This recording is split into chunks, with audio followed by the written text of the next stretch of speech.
তো বন্ধুরা, ম্যাকওএস কেন উইন্ডোজ থেকে এগিয়ে রয়েছে আর উইন্ডোজ ওএস কেন ম্যাকওএস থেকে পিছিয়ে, দুটোই আপনারা বলতে পারেন।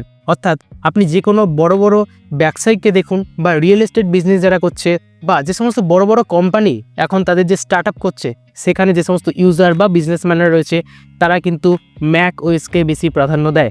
অর্থাৎ অ্যাপেলের যে ম্যাক ওএস সেটাই তারা বেশি ব্যবহার করে যদি তুলনা করা হয় উইন্ডোজ অপারেটিং সিস্টেমের থেকে। অর্থাৎ এটা কেন? দেখুন, সবার প্রথমে যে কারণটা সেটা হচ্ছে মেইনটেনেন্স। এবার মেইনটেনেন্স বলতে কী বোঝায়? দেখুন, এই মেইনটেনেন্স বলতে সাধারণত ল্যাপটপ ঠিক করা বা কম্পিউটার ঠিক করা সেটা কথা বলা হচ্ছে না। দেখুন, কোনো ইউজার যখন নতুন ল্যাপটপ বা পিসি পারচেস করবে, সেটা তো স্বাভাবিক যে সেটা খুব তাড়াতাড়ি হয়তো খারাপ হবে না। এমনি মেইনটেনেন্স বলতে কী বোঝায়? দেখুন, উইন্ডোজের ক্ষেত্রে যদি বলি তাহলে এখানে দুটো দিক আসছে, একটা হচ্ছে ক্র্যাক ভার্সান, একটা হচ্ছে লিগাল ভার্সান। এবার ক্র্যাক ভার্সানের ক্ষেত্রে কী হয়?